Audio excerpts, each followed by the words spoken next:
সবাই? Thank you. দেখুন, অভিনয় করা বড় কঠিন জিনিস, জানেন? সেটা আমরা অভিনয় করতে এসে বুঝতে পেরেছি। আমার মনে হয় প্রসূনও সে কথা মানবে। যখন প্রথম অভিনয় করতে আসলাম তখন সবাই আমাকে বলেছিল, দেখো বাবা, অভিনয় করা এত সহজ জিনিস না। অভিনয় করতে হলে অভিনয় জিনিসটা কি সেটা খুব ভালো করে জানতে হবে। গরম ভাতে দুইটা হইলা বাঙালি খায়, চীনা জাপানি লুইটা পুইটা।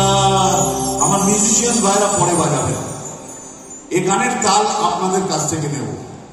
আমি 1 2 3 4 বললে তার সঙ্গে সঙ্গে আপনারা হাতের তালি দেবেন তালে তালে, আর সেই তালে আমি গান ধরবো, তারপর মিউজিশিয়ান ভাইরা বাজাবেন। আসুন, 1 2 1 2 3 4। শীতল মাছের পিঠা, গরম ভাতে পিঠা, হইলা বাঙালি খায়, পিঠা পিঠা পিঠা। শীতল মাছের পিঠা, গরম ভাতে পিঠা, হইলা বাঙালি খায়, পিঠা জাপানি পিঠা পিঠা। বলাইকার পরে সুন্দরী চটচড়ি, হইলা বাঙালি খায়, ঢাকা সুন্দরী।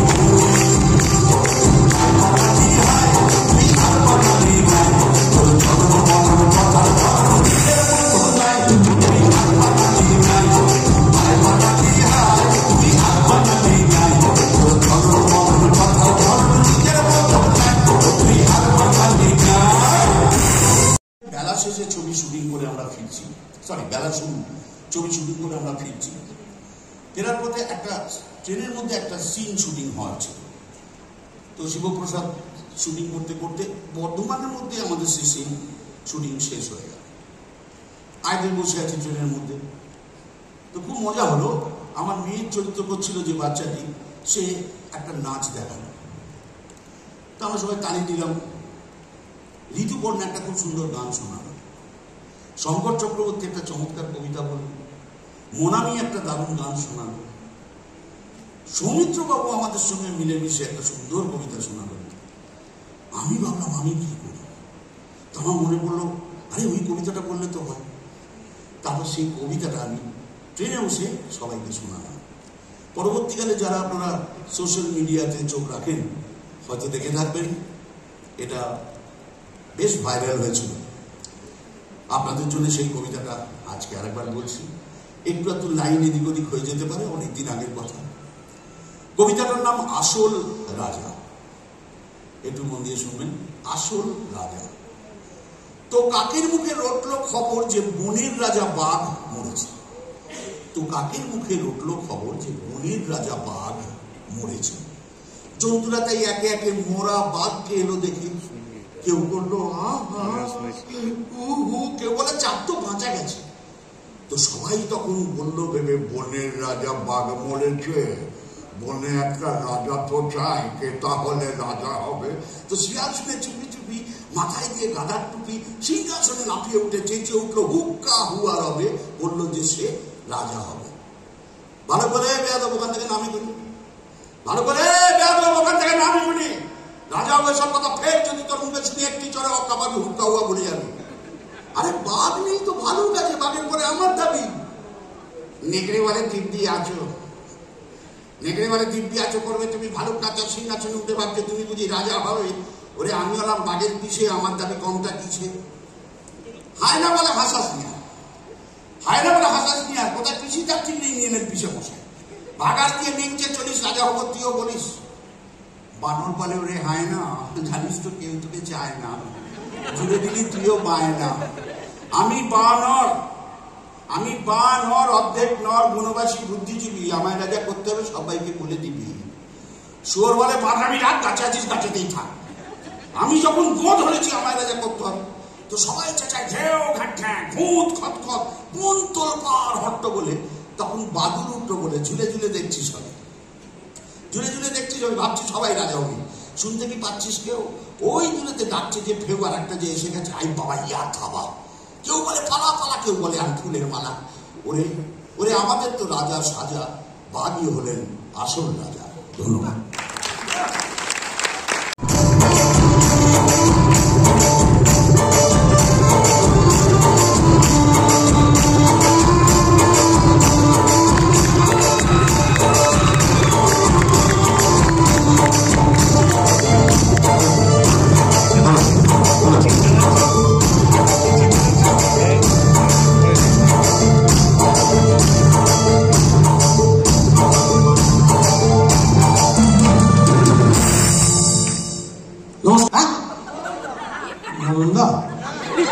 আর কেউ কিছু?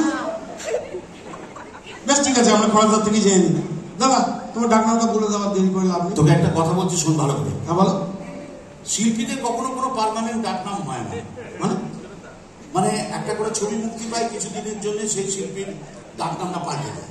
কিরকম? হ্যাঁ, ধর অমিতাভ বচ্চনের ডন মুক্তি পেল, কিছুদিনের জন্য উনি ডন। মিস্টার নাটওয়ালার মুক্তি পেল, কিছুদিনের জন্য মিস্টার নাটওয়ালা। ঠিক এইরকমই আমার বাবার দেওয়া একটা ডাক নাম এককালে ছিল। ডাক নাম ছিল, হয়নি ডাক নাম তো জন্মের পর দেওয়া হয় এবং সেটা আমি তো থাকি। এত দায়িত্ব থাকে, দায়িত্ব থাকার কথা। তাহলে তোকে কি বললাম, আমারও বাবার দেওয়ার উপর একটা ডাক নাম ছিল, কিন্তু ওই একটা ছবি মুক্তি পেলো, তারপর থেকে আমার ডাক নাম হয়ে গেল মদনা। না, কিন্তু একটা কথা হচ্ছে কি, এই নামে ডাকলে আমি কিন্তু খুব একটা রাগারাগি করি না, জানেন? হ্যাঁ, মাইন্ডও করি না। কারণ এই মদনা কথাটার মধ্যে একটা খুব দামি কথা লুকিয়ে আছে। কিরকম? মদনা মানে হচ্ছে মদ না। দেখুন, সিলেট মুখোপাধ্যায় পেয়েছেন আপনাদের দেওয়া ভালোবাসার ডাক নাম অনন্যা। আচ্ছা, আমি একটা কথা বলবো। বল। এই মদনা যেমন তোমার ডাক নাম, সত্যি কথা,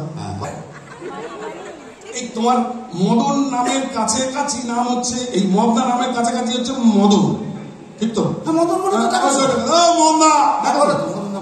এরা খুব গভীর একটা অর্থ আছে, এটা আমায় বলতে বলবে না প্লিজ। না, অসম্ভব। তাহলে বললি কেন? মদন মানেটা কি? ওরে বলবো, ব্যাকস্টেজে বল না, ব্যাকস্টেজে কেন? এখনই বল, সবার সামনেই বল। দেখুন, মদন নামের অর্থ কি জানেন তো? মদ অন। আমি সুইচ অফ করার চেষ্টা করছি। এই দেখুন, এই ভালো নাম ডাক নাম নিয়ে কি সমস্যা বললাম, এবং তার সঙ্গে 498 498 ধারা, ওই যেটা বউকে পেটালে টেটালে খায় আর কি। তো এইটা পরিবেশন করার জন্য খানিকক্ষণের জন্য ধরে নেওয়া যাক এটা একটা বিচারালয়, আমি একজন পেশকার এবং আপাতত এটা একটা কাঠ করা। এত কিছু যখন ধরে নিচ্ছেন, তাহলে আপাতত ধরে নিন আমি প্যান্ট জামা পরে নিই, আমি ধুতি আর ফতুয়া পরে আছি, আর এটা তোয়ালে না, এটা একটা গামছা। আসুন আসুন, শুরু করছি ডাক নাম বা নিকনেম। বউ পেটানোর অভিযোগে 498 ধারায় অভিযুক্ত আসামি বাবলাচরণ খামারুই হাজির। তখন থেকে দাঁড়িয়ে দাঁড়িয়ে মাথা ধরে গেল, বলে হাজির হাজির হাজির, বলেন হাজির। আপনার নাম?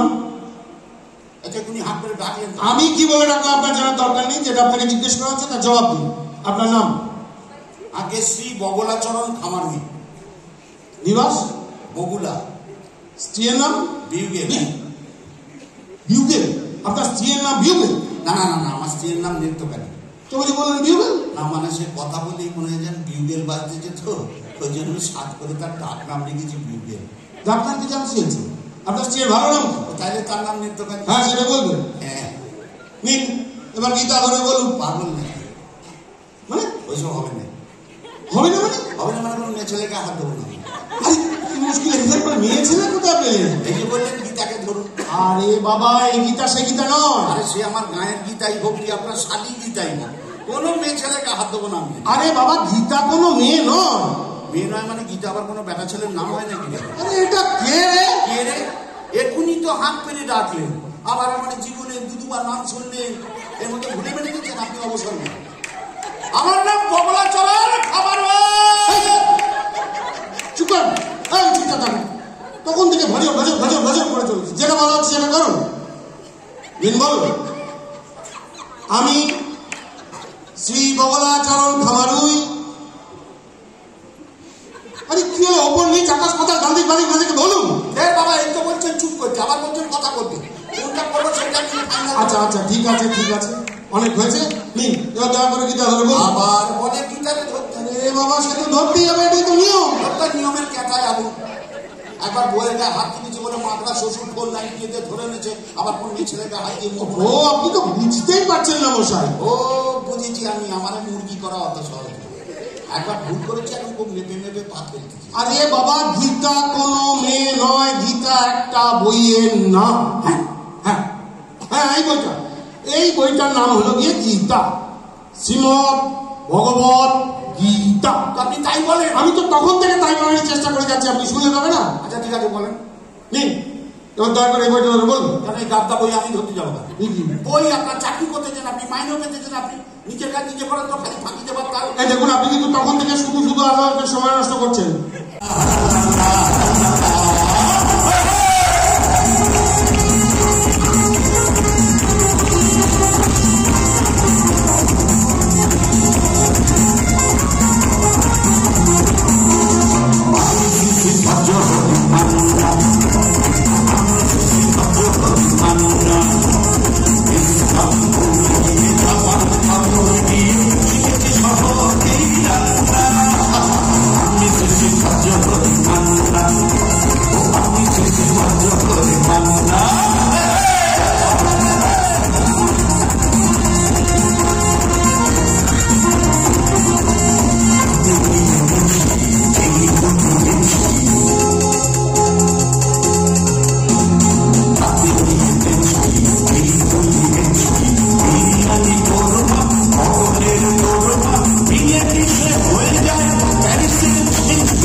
বিশ্বাসের স্টাইল ছিল, সেটা একটা তার বিশেষত্ব। আমরা অন্য ঘরে টেলিভিশন চললে, অন্য ঘরে থাকলে গলার কণ্ঠস্বর শুনে বলে দিতে পারতাম যে কোন শিল্পী অভিনয় করছেন। অনিল চ্যাটার্জি, তার গলা একটা অসম্ভব সুন্দর সুর ছিল। শ্রীকান্ত, যার কাছে অন্যায় করেছ তার কাজই গিয়ে তোমায় ক্ষমা চাইতে হবে, দেখো সে নিশ্চয়ই তোমায় ক্ষমা করবে। আবার দেখুন, ধরুন জহর রায়, আমার মতন গাবলা গুবলা চেহারা, ওনার আবার একটা ভালুর জ্বর মার্কা স্টাইল ছিল। আজকে তখন থেকে বলছি কি ক্ষমা চাইতে গেলি তো ক্ষমা করে, ইত্যাদি মজা দেখছে, যাবে কি যাবি না বল। আবার দেখুন হরিধর মুখোপাধ্যায়, হার ভাঙা তোমার কাছে হারা, কয় শ্রীকান্ত কয়, দেখো এখানে দাঁড়িয়ে থাকলে হবে, হবে তো ক্ষমা চাইতে হবে। নবদ্বীপ হালদার, তার গলায় আবার ছিল একটা অদ্ভুত রকম স্টাইল। এই যে শ্রীকান্ত, তোমারে আমি খুঁজছিলাম, বলি ব্যাপার কি বলো তো, অন্যায় করছে, অসুবিধা কি, চপ করে আমি ঝপ করে ক্ষমা চেয়ে চলে আসবে। মনোজ মিত্র, তার আমার সামার্কা গলা, আর শালা হাজার ঝামেলা, তার মধ্যে কেন অন্যায় করি, গেলেই ক্ষমা করে দেখি। তুলসী চক্রবর্তী, মাথায় টা খালি গা পইতে দিয়ে পিঠ চুল করতে কইব শ্রীকান্ত রে, ওটা আমি যত দেখি চক্র যাবে খোঁজে ছড়িয়ে দিল।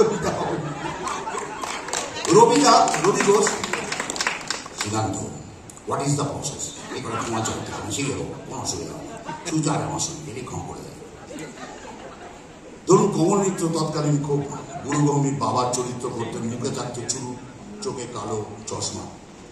উত্তম কুমারের মতন মানুষকেও কতবার ধমকে ধামকে দিয়েছিল। শ্রীকান্ত, অন্যায় করতে যখন তোমায় নিজে সেখানে যেতে হবে, ক্ষমা সে নিশ্চয়ই করবে, এখানে তোমায় নিজে সেখানে যাবে। আজকের নায়ক চিরঞ্জিত চক্রবর্তী, সুভাষ, বউ হারালে বউ পা যায় রে, মাগো আমি তো ঘরে ফিরি না, আমি ফিরি মন্দিরে, তুমি তোমার মানব না, তুমি আমার প্রতিমা। আসুন আরেকজনের কণ্ঠস্বর অনুকরণ করি, তিনি আমাদের হৃদয়ের মণিকোঠায় চিরকাল আছেন, চিরকাল থাকবেন, উজ্জ্বল করে রেখেছিলেন আমাদের বাংলা ইন্ডাস্ট্রি।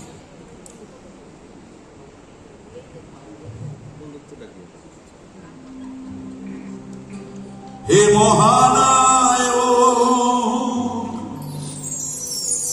মরণের পরে চলে গেছো বহুদূর, সেই জীবনে সবার উপরে তুমি যে হারানো সুর, তুমি যে হারানো সুর।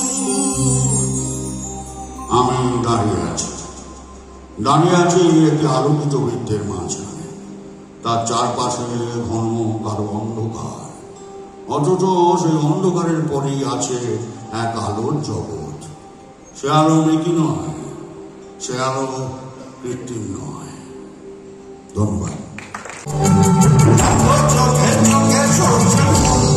ও রোগ মাথা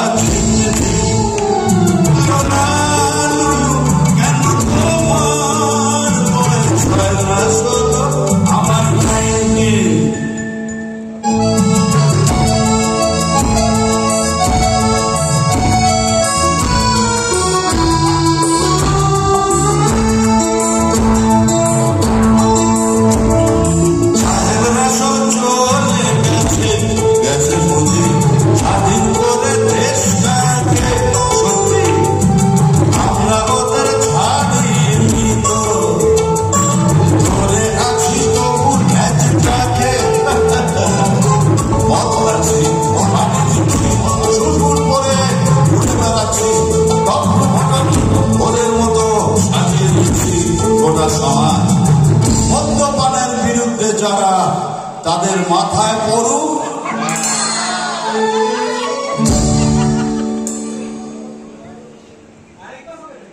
13 ঘরের নামটা ধরতে যদি চাই, তাহলে পরে তখন উত্তর দিতে কতবার প্রচুর খাবে, কিন্তু তাদের মাথায় পড়ুক বললে পরে কত জোরে বাজটা আসে। এই লকডাউনের পর কোন দোকানে সবচেয়ে বেশি লাইন পড়েছে?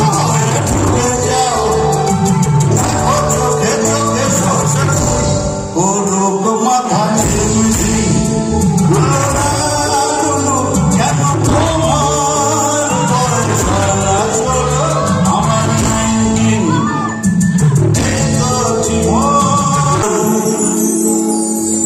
रह जाए कहीं हम मगर और सुनी सी लगे तुम्हें जीवन की है डगर, हम लौट आएंगे तुम यूं ही बुला